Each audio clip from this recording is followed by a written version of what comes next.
Oke. Kembali lagi dengan Chamber Podcast. Halo. Untuk kali ini kita kedatangan Kedan Chamber yang buat teman-teman yang nggak tahu, bro satu ini Japan antusias. Mau nanya tentang pop culture, idol-idolan. Bro ini tahu semua. Wih. Kalau tahu dengan Kedan apa nih namanya? Oh, Ajan. Kedan Ajan. Ajan. Apa kesibukannya kalau tahu Ajan? Ngajar aku. Oh, mengajar di? GO. Oh, salah satu tempat les di Kota Medan. Iya. Oke. Nah, kali ini kita bakal cerita mengulik-ngulik tentang Jepang, tapi untuk perspektif anime, segmented kali ini tentang anime. Di Jepang itu, setauku ya Jan ya, semua hal dibahas. Terakhir aku nonton itu Silver Spoon kalau nggak salah. Nah, Itu anime yang ngangkat pertanian. anak pelajar SMK kalau nggak salah saat itu. Bagaimana kehidupannya di sekolah, di SMK-nya, Iya. tapi terfokus SMK pertanian. Iya. Mulai dari titik itu aku ngerasa kayaknya film yang diangkat di Jepang atau anime yang diangkat di Jepang nggak cuman sebatas battle lawan monster Iya. atau apa atau kehidupan yang terlalu mainstream gitu, tapi dia ngangkat kayak hal sesederhana kehidupan pelajar sekolah di SMK. Apa memang semua anime Jepang itu mengangkat banyak hal yang seperti itu? Bisa dibilang kayak mana ya? Gini. Anime Jepang ini itu kan pop culture ya. Budaya Oke, mereka. ya itu bagian dari pop culture. Bagian dari pop culture budaya Jepang ya kan. Nah, jadi sebenarnya semua bisa dibahas di situ. Banyak hal. Anggapannya gini aja, kita lempar kiblat Heeh. itu ke Amerika, Hollywood. Oke. Hollywood itu semua film dibahas. Horor, Tapi pertanian. standar kan? Horor. Standar. Hal yang umum gitu. Tapi kita lihat ada yang pertanian mungkin, serial-serial lah. Oke. Oke? Ya, Nah. oke. Nggak menurut kemungkinan itu bakal masuk ke animasi juga. Jadi sebenarnya kehidupan di sana itu bisa kita lihat dari perspektif lain. Jadi anime itu juga bisa ngelihat juga dari perspektif yang lain itu juga. Nggak selalu dia itu tentang slice of life, action, komedi. Tapi itu, kenapa aku bahas itu kan itu hal yang jarang dilirik tuh. Ya. Kehidupan anak SMK teman-teman, Mm-mm. yang kebetulan SMK-nya SMK Pertanian, dan itu dibahas Ya. 2 season. 2 season. Kalau nggak salah itu hampir total 30 atau 35 episode. Berarti kan kompleks tuh ya. Iya. Nah, kemampuan Jepang itu kan apa itu menunjukkan ini negara yang kreatif, imajinasinya itu kuat, atau negara yang menghargai hal-hal kecil tadi? Semuanya. Semuanya. Kreatif Satu paket. iya, kreatif iya. Oke. Menghargai hal kecil iya. Oke. Imajinatif juga iya pasti. Atau mungkin ini bagian dari pesan, ayolah masuk ke SMK segala macam, kehidupannya menarik segala macam, bagian dari promosi Bu, mungkin. Iya. Jadi gini. Jadi kalau kita ngelihat anime yang anti mainstream ya. Mm-mm. Jadi ada beberapa anime tuh yang ngebahas hal-hal yang misalnya gini. Jadi ada satu anime itu judulnya Shirobako. Oke, Shirobako ini adalah ngebahas tentang bagaimana sih dibalik pembuatan anime itu. dia membahas di balik pembuatan anime Dibalik lagi. pembuatan animenya. Oke. Jadi sebagai dia ini adalah orang yang Mangakanya mungkin atau apa? bukan mangakanya, malah studionya. Studionya terfokus di studio. Studionya. Jadi kerjaan di studio itu gimana? Oke. Jadi kayak hektiknya di kantor itu gimana? Oke. Stresnya di kantor itu gimana? Bahkan yang animatornya itu nanti yang tidurnya itu schedule-nya berantakan juga dikasih tahu, diliatin. Oke. Jadi ini sebenarnya juga ngelihat dari perspektif lain. Oke. Jadi mereka ngasih setiap anime tuh kayak purpose-nya ada dan supaya penonton punya banyak perspektif. Iya. Dari hal-hal yang kalau mungkin dicari tahu kayaknya bosan gitu. Tapi kalau disajikan di deliver dalam bentuk anime kayak lebih enak ya. Betul. Sama satu lagi nih, aku lupa judulnya, tapi ada juga nih anime itu ngebahas tentang akuarium. Akuarium. Iya, jadi ada akuarium nih, oke? Dia udah mau tutup. Jadi gimana sih cara ngebikin akuarium ini itu rame lagi dikunjungi orang? Bisnis kan? Oke, bisnis. Jadi Ya, gimana bisnis. mempertahankan bisnis ini biar tetap ada? Apa yang harus dilakukan? Gimana promosinya? Gimana cara ngerekrut orangnya? Pekerjanya harus gimana? Itu juga dijelasin di situ. Berarti nggak sesederhana anime isekai pindah ke alam lain, lawan monster, udah gitu. Tapi ini kayak ini disajikan ilmu bisnis di dalam bentuk anime gitu ya. Iya. Bahkan di isekai pun nggak cuma ngebahas tentang ngelawan monster. Tapi umumnya gitu ya. Umumnya kan gitu ya. Umumnya gitu. ya. Ah. Jadi kayak aku lupa judulnya nih, sama. Jadi dia itu pergi ke dunia lain, Mm-mm. tapi fokusnya bukanlah di ngelawan monsternya, Mm-mm. tapi di masak-masak. Oke. Ada. Oke. Jadi fokusnya itu bisa kita lihat bukan dari cuma temanya isekai, tapi kalau kita dengar kata isekai, Pasti dunia gitu lain pasti ya. Lawan monster, balik ke dunia nyata. reinkarnasi, dapat kekuatan cheat, jadi OP, ngelawan musuh mudah, ya kan? Ya, paham. Tapi juga ada yang kita jadi saat itu anime nih. Kalau pernah dengar Konosuba, Oke. pernah dengar? Pernah. Pernah. Konosuba adalah sindiran untuk anime isekai. Buat teman-teman yang nggak tahu Konosuba itu apa? Coba Nah, kasih jadi gambaran sedikit aja. Konosuba itu adalah anime di mana MC-nya itu dibilang OP itu enggak juga, tapi dia itu hoki. Sangat-sangat hoki. Lakinya statnya tinggi ya. Iya, jadi MC-nya ini namanya Kazuma. Oke. Oke, dia punya tim itu 3 orang, satu party. Ada Aqua, ada Megumin, ada si Darkness. Dia harus mengkoordinir 3 orang ini yang anggapannya beban untuk ngelawan Raja Iblis. Oke. Memang secara individual mereka jago. Tapi si karakter utama si MC Karakter utamanya ini pintar. pintar. Dia nggak OP tapi pintar. Itu kan melawan plot-plot yang sering terjadi di isekai ya. Iya, pintar dan OP biasanya. Ini pintar tidak OP. Satu aja. Pintar aja. Ditambah lagi teman-teman timnya juga beban. Tapi jago. Individual secara stat oke. mereka jago. Tapi secara berkelompok. Secara berkelompok nggak bisa Miskoordinasi. diatur. Miskoordinasi. Oke. Jadi pernah ada satu ketika ada party di kota itu juga minta tukaran. Jadi dibilang sama orang ini kan, aku lupa nama orang ini tapi dibilang, kau ini itu berhasil ngerjain misi itu karena teman-temanmu jago semua. Padahal faktanya itu gara-gara Kazuma. Ditantanglah sama Kazuma. Ayo gini aja, kita tukar party. Oke. Kau pakai party aku pakai party kau. Kita lihat siapa yang lebih banyak kerjain misi. Total fail. Total fail. Kazuma menang. Oke. Tapi kalau itu kan masih mungkin dia nggak kuat, tapi dia mungkin punya kemampuan koordinasi mengarahkan. Iya, itu yang dia. Itu mungkin itu satu. Masih satu plot dengan total isekai. Yes. Tapi di lain sisi, ada nggak genre atau pembahasan atau anime yang betul-betul di luar hal umum yang kita nggak kepikiran nih bisa diangkat? Banyak sebenarnya.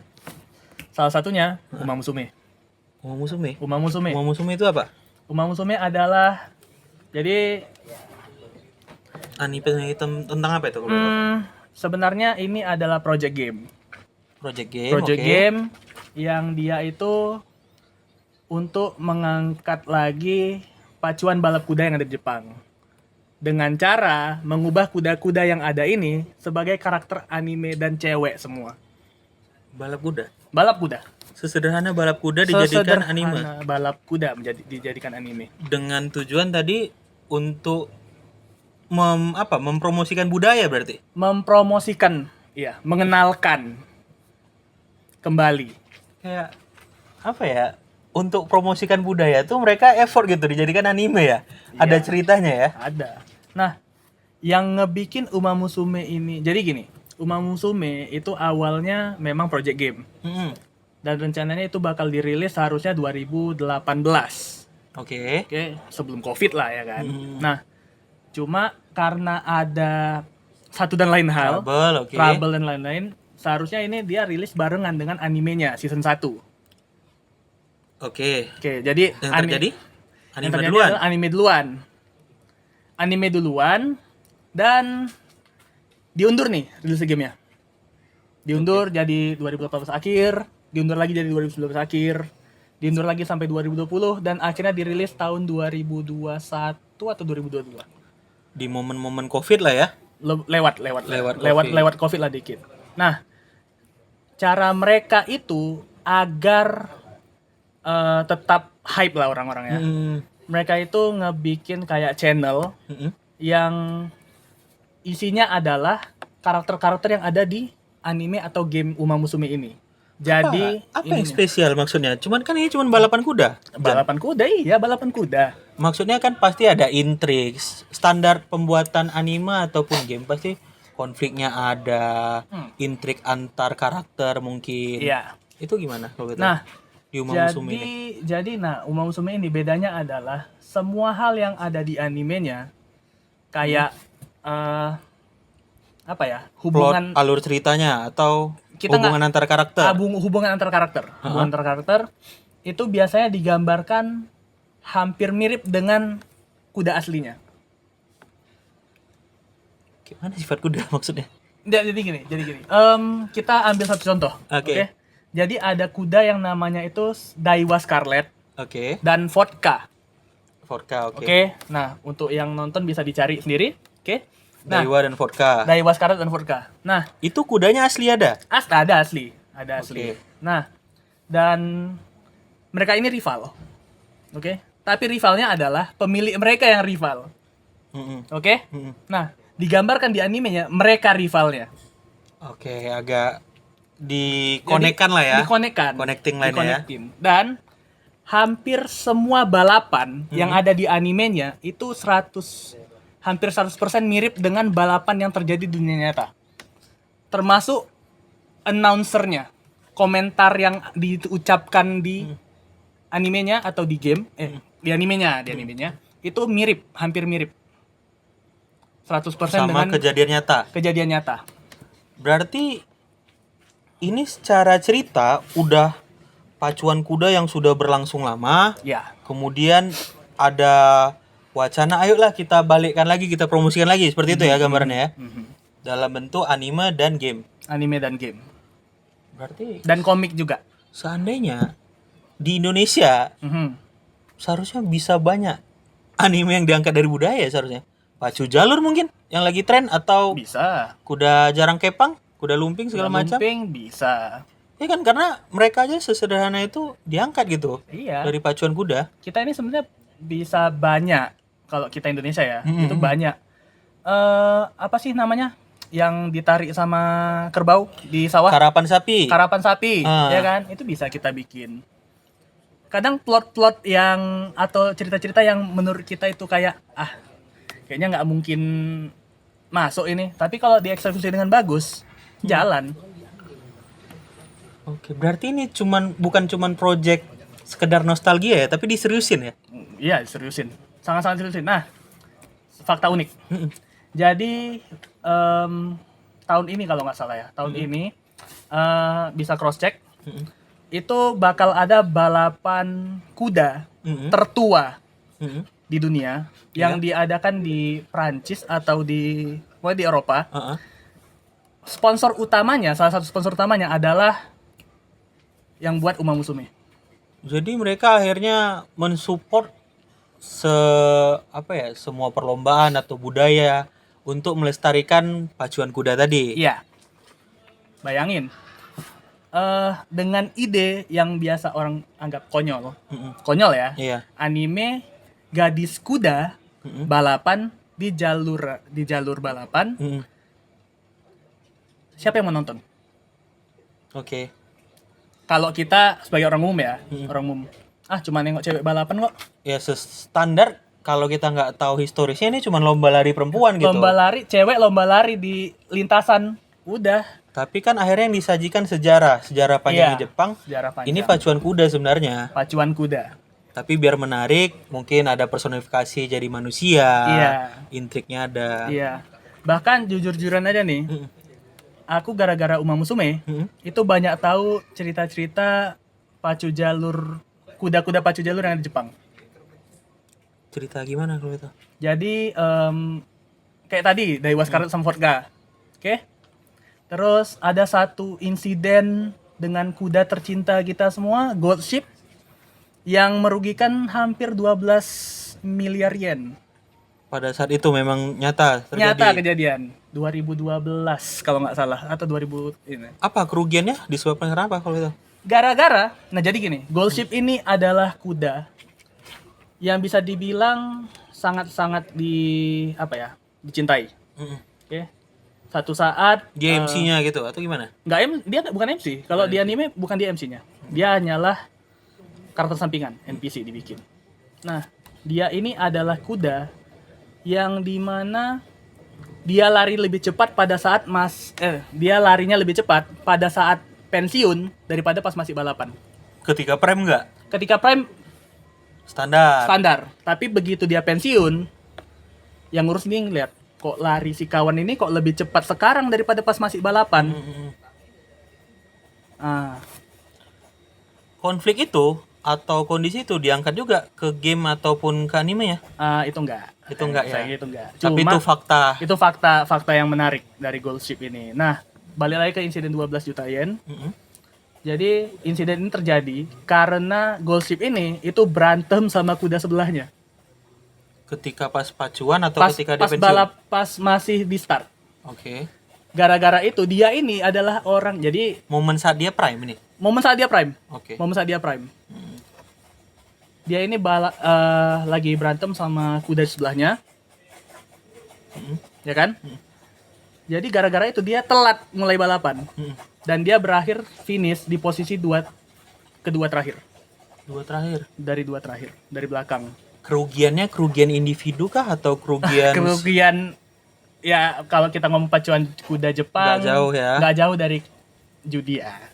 Oke. Jadi Terlepas apapun itu ya. terlepas apapun itu mereka memang budaya mereka gitu. Jadi mereka ngebet Gold Ship ini dikira bakal menang karena dia favorit nomor 1, tapi malah berbanding terbalik sama hasilnya.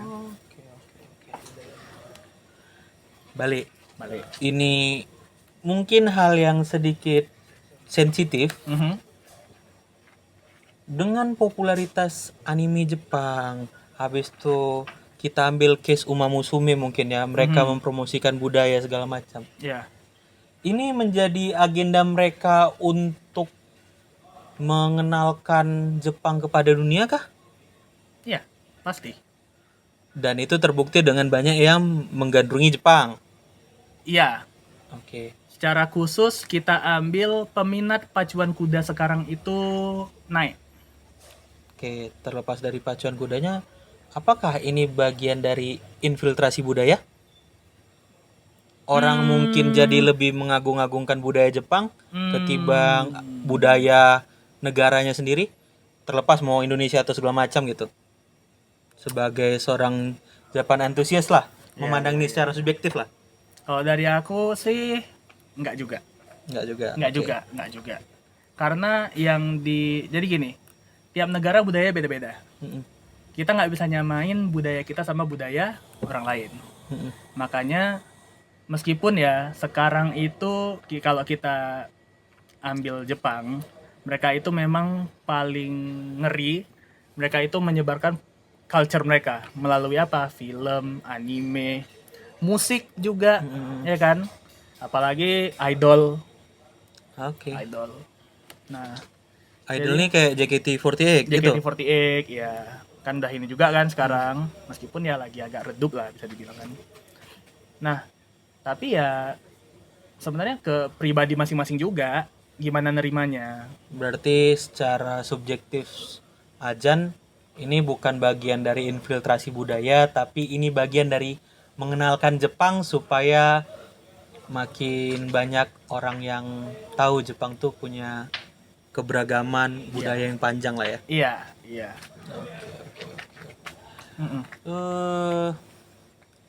Kembali lagi ke anime, terkhusus Uma Musume. Iya. Itu kan ada anime, ada game. Proses dari gamenya sendiri itu kan sempat terhambat. Iya. Kira-kira apakah nantinya ini cuman sekedar satu project karena udah jadi satu game dari mungkin yang kau tahu mungkin, atau bakal terus dikembangkan, atau mungkin ada nanti berselisih sama budaya-budaya pacuan kuda di negara lain, itu bagian dari gamenya juga. Nah, untuk pacuan kudanya sendiri ya. Jadi ini kan fokusnya ke pacuan kudanya. Aku rasa Terkhusus Jepang aja mungkin. mungkin lebih fokus ke Jepang. Jadi kuda-kuda yang difokus itu juga sekarang itu kuda-kuda Jepang memang. Karena kan balik tadi kau sempat nyinggung mereka sampai membiayain pacuan kuda yang diadakan di Prancis gitu Iya, kan. salah satu sponsor utamanya lah, salah satu sponsor utamanya. Jadi apakah mungkin nanti ada pacuan kuda dari Indonesia juga bagian dari plot dari game itu, atau dari Prancis juga masuk ke bagian itu? Mungkin soalnya gini. Kalau kita ngomong pacuan kuda, aku juga nggak bisa ngomong banyak ya karena juga baru-baru ini kan tahu pacuan kuda kan. Jadi di Indonesia sendiri juga ada pacuan kuda, oke? Dan sekarang nih naik lagi karena apa? Balik Karena lagi. Uma Musume. Dan kebetulan timingnya itu pas.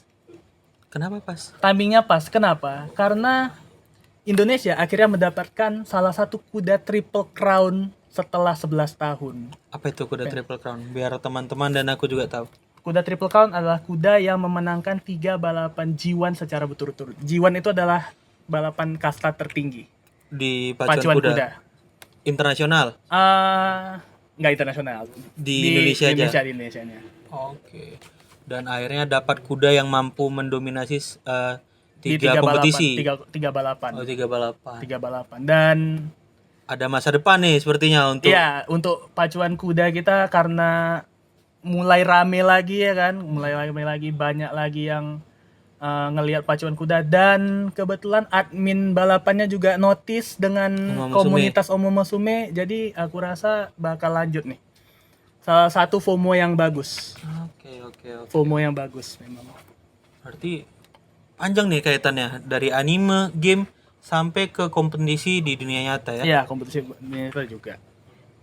Nah, di situ akhirnya kita sepakat ya. Kalau aku pribadi akhirnya kayak pengaruh dari satu anime tadi kayak bisa men-trigger banyak hal, dan banyak hal tadi malah lintas negara kan. Iya, lintas negara, internasional. Internasional dampaknya. Internasional, sangat-sangat internasional.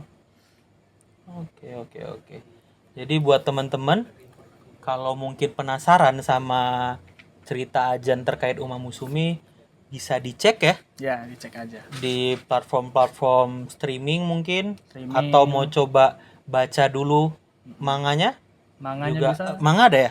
Komik ada, Manga, anime, game. anime, game ada. Anime ada, game ada. Movie juga ada. Movie-nya Mau yang cukup simple, lengkap ya. mau yang simple sekali nonton gitu biar tahu setidaknya konteksnya apa gitu kan. Mm. Movie-nya juga ada dan bagus. Jadi kalau penasaran coba cari sendiri, dan akhirnya kita sepakat betapa besarnya pengaruh budaya tadi ya. Ya. Dari budaya tadi bisa diangkat, tapi mungkin saat ini platformnya lain untuk menyebarkan budaya tadi. Dari game, anime, manga sampai movie. Film. Jadi buat teman-teman, kalau kira-kira ada yang mau didiskusikan silakan komen di bawah. Mungkin ada pendapat lain terkait Uma Musume juga bisa kita diskusi, nanti Ajan bakal langsung ngebalas via komen juga mungkin ya. Dan kalau juga kalian penasaran mau membahas tentang budaya Jepang yang lain, komen biar aku ajak Ajan balik lagi di episode-episode selanjutnya. Kalau gitu terima kasih, tetap stay di Chamber Podcast. Sampai jumpa di episode selanjutnya. Dadah.